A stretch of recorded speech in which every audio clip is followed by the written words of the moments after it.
My name is Andrew Stotson. I want to welcome you to this Global Equity Valuation Competition. What you're going to see is one of our finalists, and her name is Warda. And Warda's going to present on the company Nvidia. That's a challenging company, so it's going to be interesting to see what she says. Let me bring her in. Warda, how are you feeling? Excited but nervous. Yep, That's my first time presenting a real company in front of at that big level. Yeah, well, think about it this way. It's you and me. You just present to me and I'll guide you through it and I'll ask you questions at the end. All right? Yeah. So just relax. You put in a lot of work to get to this point. I'm going to pull up your presentation onto the screen. So okay. 1 second. All right. So now we see your presentation as well as you. I'm going to exit. You got 6 minutes to present, and then we'll have 4 minutes of Q&A. Are you ready to go? Yeah. I'm exiting now, so you can start now. Okay. Yeah. My name is Warda Sana, and today I am covering Nvidia. I initiate covering on Nvidia with a buy recommendation based on a target price of 201.84, implying upside of 25%. My target price derived from FCFF-based valuation using WACC of 9.8% and a terminal growth of 4.5%. Here's some background of Nvidia. Nvidia founded in 1993 and it released its first product in 1995. In 1999, Nvidia revolutionized computing by inventing GPU fueling the PC gaming. Later years, in 2006, Nvidia enabled modern artificial intelligence with CUDA. In 2012, neural network AlexNet trained on Nvidia GPUs sparked the modern AI era, providing GPUs effectiveness for complex AI tasks. From 2018 to 2022, Nvidia faces a significant dip following the decline in cryptocurrency mining demand and tech sector downturn. Nvidia stock recovered started in 2024, rise in generating AI chips, ChatGPT, and data centers created massive demand for Nvidia's GPUs. Here are some highlights of Nvidia that has a great impact on valuation. First, Nvidia's kick off the next generation of AI with Rubin. Nvidia's data centers revenue are nearly 90% of total quarterly revenue, driven by strong demand of AI. Nvidia's revenue is expected to rise 45% with the launch of Nvidia's next generation Rubin platform with promises to reduce total cost of ownership up to 10 times and requires 75% fewer GPUs compared with the Blackwell. Nvidia's PE ratio fell from 29 times to 15 times. According to investing.com, Nvidia could deliver 30 times to 50 times return on investment, such as DeepSeek showing how a USD 100 million capex investment could translate into substantial revenue gains. Nvidia has already identified key customers for Rubin, including AI labs, hyperscalers, and cloud providers with volume shipment targeted for the second half of 2026. To support this next generation platform cycle, Nvidia's research and development spending is expected to rise 50% of operating expenses. Second, Grok and Nvidia's enter non-executive inference technology licensing 20 billions.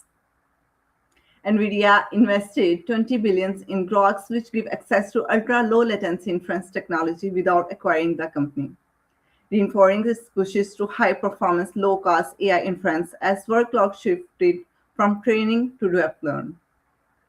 Grok's 6.9 billion valuation signals that Nvidia pays a strategic premium 2.9 times to secure Grok's architecture and limit competitors such as AMD, Intel, and custom silicon players from accessing the same technology.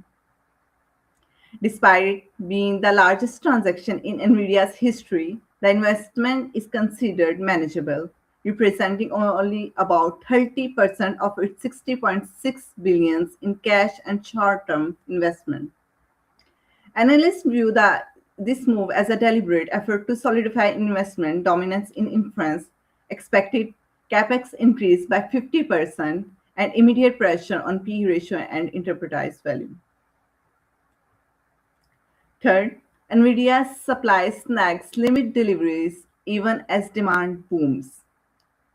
Nvidia facing significant supply chain constraints and inventory risk driven by explosive demand for its data center. GPUs, which is far outstripping supply, according to Yahoo Rapid Shift AI, has created a global long-term shortage of 10% in high bandwidth memory, and TSMC's CoWoS packaging capacity 20% shortage. In January 2026, Chinese customs authorities reportedly blocked shipment of the newly approved H200 AI processor, implying over 1 million expected orders. This persistent shortage of GPUs is forcing major clients to deployment of their own application-specific integrated circuits. Lead times are currently 36 to 52 weeks, creating a structural rather than temporary supply constraints. As NVIDIA transitions from Blackwell to its next generation Vera Rubin platform, the company faces a particularly sensitive period marked by supply chain bottlenecks for advanced accelerators. That's 1 why minute left. it is expected working capital increases by 58%. NVIDIA has reached average selling price with some model projecting ASP 20% through 2027, causes to increase explosive revenue of CAGR 67%. Here are some latest news. NVIDIA is facing mixed development as it navigates challenges with H200 shipment to China. Second, Elon Musk announced of Tesla's new chips poses a challenge to NVIDIA.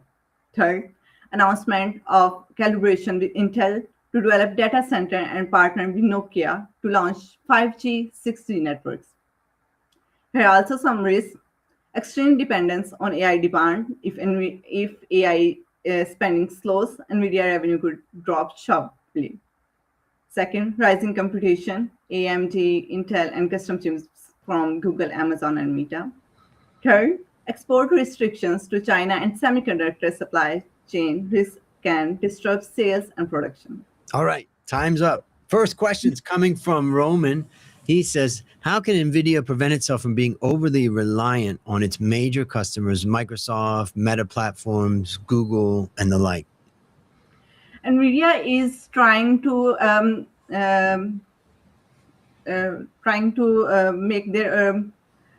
make their new customers in the Rubin platform. It's that's the new customers which are contracting NVIDIA, and NVIDIA also coming to Europe side partnership with Siemens. It's I think it's something that has mind to NVIDIA. Okay, let's go to your first story that I saw you had on the prior page. Yes, let me give a second.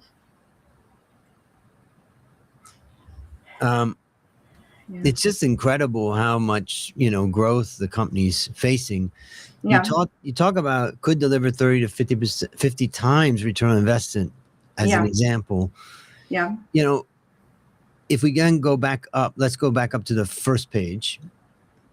Yes.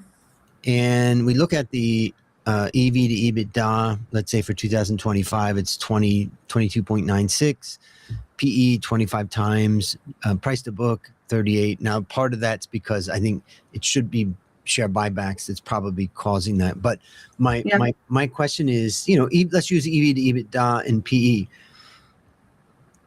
The risk with NVIDIA is that it can't deliver the revenue growth that the multiples are pricing in. How much risk do you think there is? Is it just like zero risk and the next 3 years they're going to be delivering great profit? Or is there any serious risk? If I didn't misunderstand your question, you are saying, is NVIDIA facing a major risk in revenue? Yeah, in other words, we're going to pay a high PE multiple and a high EV to EBITDA multiple. But it's okay if the company's going to grow so fast. But what's the risk that it can't grow as fast as what people are saying and what they're saying?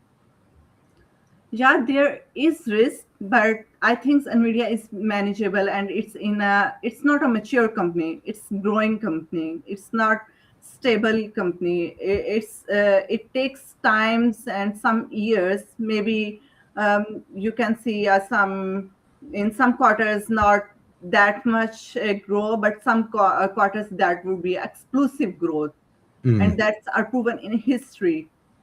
Okay. So yeah. And one of your judges, DP, says how much revenue exposure is at risk due to Chinese export restrictions? There is a risk that's I think some major risk that's currently Nvidia is facing from China, but I think that couldn't that much affect on Nvidia's revenue, because in contrast, Nvidia is entering into Germany side, and yeah, it is investing in other companies like Grok, and so there is risk, but Nvidia is managing that risk in other aspects. Okay. And I saw in the chart that the share price drifting down recently? Is that what you're showing on that front page chart? Or is that relative? I couldn't tell. You are talking about this chart? Yeah, the share price chart. Yep. Yeah. It's some down in recently. Okay. And so my last question, and this is the last question, is just what is any catalyst that you could see that could cause that share price to start going up again?